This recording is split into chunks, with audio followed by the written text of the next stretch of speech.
ये कहानी मार्वल के सिविल वॉर 2 की है। कहानी शुरू करने से पहले इसके मेन कैरेक्टर के बारे में बात कर लेते हैं। तो सबसे पहले कैप्टन मार्वल बोले तो कैरल डैनवर्स की, जो कि अल्फा फ्लाइट के नेता है और पृथ्वी पे जो भी बाहरी ग्रह से हमला होता है उसका सामना सबसे पहले उसी से होता है। उसके बाद है वॉर मशीन बोले तो जेम्स रोडी, प्यार से लोग इसे रोड्स भी बुलाते हैं। यूएस मरीन में काफ़ी नाम है इसका, टोनी स्टार्क का लंगोटिया यार, इसीलिए तो इसे भी स्टार्क अपनी तरह सूट दिए हुए है। फिर बात करते हैं शी हल्क की, बोले तो जेनिफर वॉल्टर्स, जो कि काफ़ी नामी ग्रामी लॉयर है और अपने भाई ब्रूस बैनर की तरह इसके पास भी गामा शक्तियाँ हैं। इसके बाद हम बात करते हैं द इनह्यूमन्स की। ये एक ऐसे लोगों का समूह है जो कि टेरिजन मिस्ट गैस के संपर्क में आते ही बदल से जाते हैं, उनमें अजीब सी शक्तियाँ आ जाती है। तो ये थे इस कहानी के कुछ मेन कैरेक्टर्स। अब आगे की कहानी जानते हैं। कहानी की शुरुआत होती है जिसमें हम देखते हैं कि शी हल्क जेनिफर वॉल्टर्स एक कोर्ट रूम में रहती है। वहीं जज उसे उसका क्लोजिंग स्टेटमेंट देने बोलता है, जिसमें वॉल्टर्स में बताती है कि जैसे कि आजकल की दुनिया काफ़ी अजीब होती जा रही है, लगता है नहीं कि क्या कहानी है और क्या हकीकत। तो ऐसे समय में एक साधारण इंसान को अपना काम नहीं भूलना चाहिए। और फिर अपने क्लाइंट जोनाथन पावर्स की तरफ इशारा करते बताती है कि हाँ, वो भले ही क्रिमिनल था पर अब नहीं है, वो अपने किए की सज़ा भुगत चुका है, लेकिन फिर भी लोग उसे शक की निगाहों से देखते हैं। यहाँ भी उस पर इल्ज़ाम लगा है, लेकिन ना तो वो कुछ चोरी किया है, ना ही डाका डाला है और ना ही कुछ ऐसा गलत काम किया है। उसे बस इसीलिए फंसाया जा रहा है क्योंकि वो बस अपने पुराने साथी से बात कर रहा था। किसी से बात करना कब से जुर्म हो गया। और फिर बताते कि आज़ादी का मतलब हर किस्म की आज़ादी, सोचने तक की। इस आजकल की दुनिया में हमें हर एक से सहानुभूति दिखानी चाहिए, भले ही कोई किसी को पसंद करे या ना। ये सुनते वहाँ मौजूद सब लोग सोचने लग जाते हैं और तब जेनिफर अपना दलील बंद करते सबको थैंक यू बोलती है। उधर लैटवेरिया में वॉर मशीन सीना और अपना बंदूक ताने हवा में उड़ते वहीं आतंकवादियों को चेतावनी देते कि वो सब अपना हथियार फेंक अपने घुटनों टेके। और फिर बताते कि लैटवेरिया अब यूनाइटेड स्टेट की निगरानी में है और अगर किसी ने कुछ खुराफाती करने का सोचा तो अंजाम बद से बदतर होगा। वहीं उसके सामने लैटवेरिया के मामूली गुंडे उसे बंदूक ताने अपनी भाषा में कुछ बोलते रहते हैं। तब वॉर मशीन उन सबको आखिरी चेतावनी देता है, जिसके बाद वो सब अपना बंदूक और हाथ ऊपर किए वहाँ से पीछे हट जाते हैं। उसके बाद हम देखते हैं कि जेम्स रोड्स व्हाइट हाउस के सिचुएशन रूम में प्रेसिडेंट के साथ बैठे बात करते रहते हैं। प्रेसिडेंट रोड्स की तारीफ करते उससे पूछते हैं कि अगर उसे पता हो कि उसे यहाँ क्यों बुलाया गया है।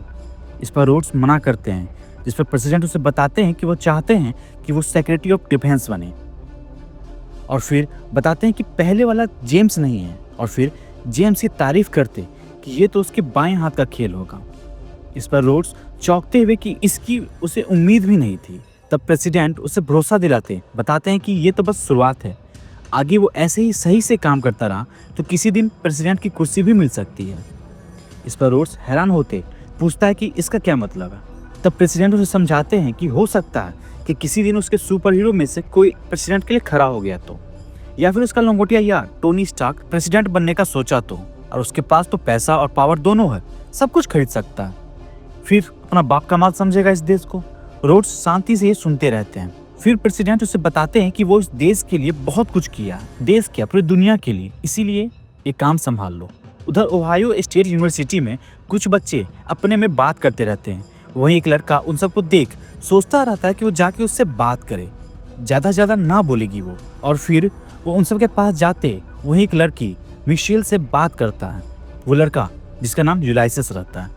मिशेल उससे बात करती है, दोनों वहीं क्लास के बारे में बात करते रहते हैं और बात करते करते मिशेल यूलाइसस को दूसरी तरफ देखने का इशारा करते उसे बताती है कि उसे यकीन नहीं हो रहा कि कुछ ऐसा भी हो रहा है। वहीं दूसरी तरफ से टेरिजन मिस्ट फैलता हुआ उधर की तरफ बढ़ रहा होता है। वहाँ के सभी लोग वही नज़ारे को देखते रहते हैं। तभी मिशेल यूलाइसस को बताती है कि ये कितना मज़ेदार होगा अगर उनमें से कोई भी इनह्यूमन्स निकला तो। यूलाइसस को अभी तक इस पर विश्वास नहीं होता रहता है, उसे अब भी लगते रहता है कि ये सब एक काल्पनिक बातें हैं जिसका वास्तविक जीवन से कोई संबंध नहीं। वहीं के कुछ बच्चे ये नज़ारा देख डरे रहते हैं और कुछ खुशी से झूम रहे होते हैं। इतने में मिशेल यूलाइसस से पूछती है कि क्या उसे कुछ महसूस हो रहा है। यूलाइसस बताते हैं कि उसे कुछ अजीब सा लग रहा है और इतने में टेरिजन मिस्ट वहाँ से गायब हो जाता है। उसके हटते ही सब कुछ चौंकते हुए देखते हैं कि क्या कुछ हुआ या नहीं। इसी बीच उन्हें मिशेल जब नहीं मिलती है तो सबसे ढूंढने लगते हैं और तभी उन्हें उनके सामने दो अजीब सा कोकून जैसा कुछ बना हुआ दिखता है, मिशेल के दोस्त उसके बाहर से उसे आवाज़ लगाते हैं पर कुछ नहीं होता। उधर ट्राई स्केलेटन पे, जो कि अल्टीमेट्स का घर और उन सबका हेडक्वार्टर्स भी रहता है, वहीं कैप्टन मार्वल्स स्टेटस ले रही होती है। वहीं का एक एजेंट उसे बताता है कि कोई दुर्घटना नहीं हुई है और फिर बताते कि ये कोई एलियन इन्वेजन नहीं था बल्कि कुछ भंड शयार के लोग थे जो अपना मजे कर रहे थे। तभी वहीं एक अनाउंसमेंट होता है कि कैप्टन मार्वल से कोई मिलने आया है, जिसके बाद कैप्टन वहीं उससे मिलने जाती है और देखती है कि वहीं उसका दोस्त डॉक्टर सैमसन रहते हैं, जो कि सुपर हीरो के साथ साथ एक साइकेट्रिस्ट भी रहते हैं। अपने सामने डॉक्टर को देख कैप्टन चौंकते हुए उससे पूछती है कि वो अभी यहाँ क्या कर रहा है। इस पर डॉक्टर उसे याद दिलाते बताते हैं कि उसने ही उसे कुछ दिन पहले कॉल किया था। इसके बाद दोनों एक दूसरे को गले लगाते हैं। उसके बाद सैमसन कैप्टन से पूछते कि क्या सब सही है। इस पर कैप्टन उसे बताते कि कुछ भी सही नहीं है, खासकर उनके जैसों के लिए कुछ भी कभी सही नहीं हो सकता। ये सुनते सैमसन कैप्टन से पूछते कि वो ये क्या सुन रहे हैं कि अल्टीमेट्स अब कुछ हादसा होने से पहले उसे रोकना चाहते हैं। इस पर कैप्टन उसका मजे लेते कि उसे कैसे पता होगा कि ये वो क्या सुन रहा है, और फिर एक लंबी सांस लेते उसे कहानी बताती है कि उसके एक दोस्त के बच्चे हैं और वैसे तो वो एक अच्छी माँ है, लेकिन वो सब बच्चे बहुत खुराफाती हैं। हर दूसरे दिन एक दूसरे को मारने लगते हैं। मतलब ऐसा समझो ना कि कभी किसी दिन वो बाहर गई, आती है तो देखती है कि एक बच्चा कैंची लिए उसे तलवार समझकर चला रहा है, दूसरी तरफ WWE चल रहा है। मतलब रोज का होने लग गया है। बड़ी मुश्किल से कोई हादसा होने से बचाती है वो, और ये इतना होने लगा है कि वो हमेशा परेशान रहने लगी है। और मुझे लगा कि कैप्टन अपनी बात पूरी कर पाती, तभी डॉक्टर ये तो अपनी ज़िंदगी है। इस पर कैप्टन तब बताते कि हाँ बिल्कुल ऐसे ही हमारी ज़िंदगी है ये तो। और फिर बताते कि अगर वो किसी तरह से कुछ खतरनाक होने से पहले उसे रोक ले तो तब डॉक्टर पूछते हैं कि तो कैसा चल रहा है इस पे काम। कैप्टन तब बताते कि कोशिश जारी है। डॉक्टर तब पूछते हैं कि क्या इसी कारण उसे कॉल किया जा रहा था। इस पर कैप्टन बात टालते उसे बताती है कि वो तो बस उसका हालचाल के लिए कॉल की थी। तब डॉक्टर उसे बताते हैं कि वो अपना प्रैक्टिस चालू रखे हैं और कोशिश कर रहे हैं कि अपने सुपर हीरो वाली ज़िंदगी और एक डॉक्टर होने की बीच का बैलेंस बना सकें। तब कैप्टन उसे बताती है कि ये ख्याली पुलाव है। डॉक्टर तब कैप्टन से पूछते कि उसकी ज़िंदगी में कैसा चल रहा है। तब कैप्टन बताती है कि उसकी लाइफ में कुछ बैलेंस नहीं है, और जैसे कि वो जिक्र किया तब उसे एहसास हुआ कि साधारण ज़िंदगी भी कुछ ज़िंदगी है।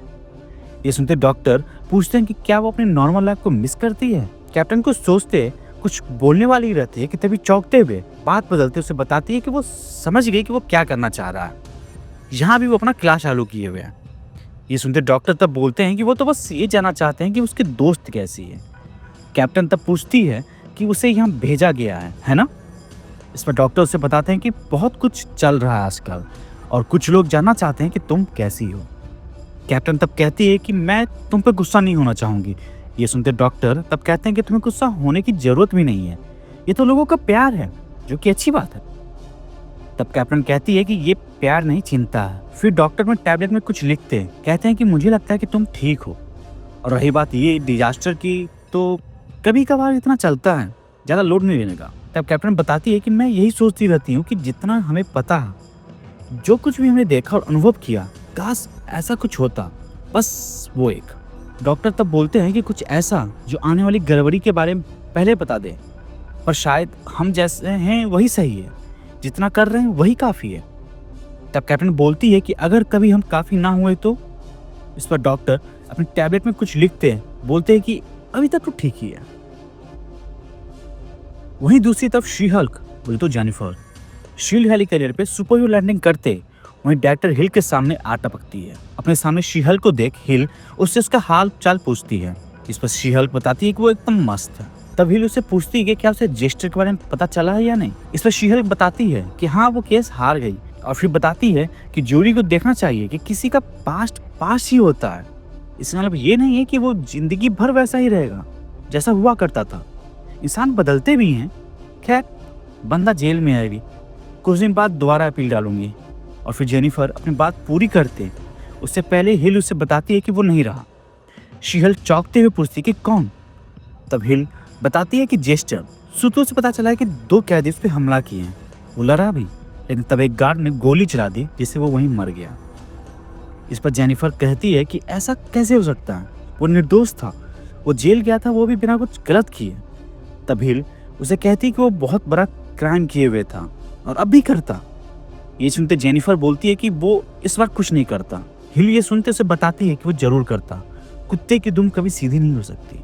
दूसरी तरफ ओहायो यूनिवर्सिटी में जहाँ टेरिजन मिस्ट आया था, वहीं मीडिया की भीड़ जुटी रहती है और वहीं मिशेल की दोस्त वहीं पत्रकार को बताती रहती है कि कैसे वो ये सब देखकर खुशी से पागल हुई जा रही थी, लेकिन किसी को पता नहीं था कि आगे क्या होता। बस उम्मीद करती है कि वो ठीक हो। इस पर वो पत्रकार उससे दूसरे ककून के बारे में पूछता है और इतने में ही वही आवाज आती है कि इसमें हलचल हो रहा है और तभी एक ककून टूटता है जिससे यूलियस बाहर आता है और तभी वहीं मौजूद मीडिया सब उसे उसके बारे में पूछने लगते हैं कि वो कौन है, क्या वो इनह्यूमन है या नहीं, उसे कैसा महसूस हो रहा है, क्या ये सब उसका साजिश है, यही सब। यूलियस कुछ बोलता उससे पहले ही मिशेल का ककून भी खुलने लगता है और वो खुलते ही उसमें से एक अजीब सी लाल रंग की विचित्र प्राणी जैसा एक इनह्यूमन गुस्से से हमला करते आती है, जिसे देख वहाँ मौजूद सब लोग हैरान हो जाते हैं और इतने में यूलियस की आंखें पूरी लाल हो जाती है और उसके आसपास सब कुछ बदलने लगता है। और जब उसकी आंखें खुलती है और उसके आसपास देखता है तो उसे यकीन नहीं होता। वो घबराया हुआ आवाज़ लगाता है पर उसका कोई जवाब नहीं मिलता। वो खुद में कन्फ्यूज इधर उधर देखते सोचते रहता है कि वो ऐसा कैसे किया। जहाँ तक देखो सब बंजर, सब तरफ तबाही, पूरा शहर बर्बाद हो चुका था। इसी के साथ एक कहानी खत्म। तो दोस्तों, आपको कहानी कैसी लगी हमें कमेंट सेक्शन में जरूर बताएं और चैनल को शेयर सब्सक्राइब करना ना भूलें। शुक्रिया।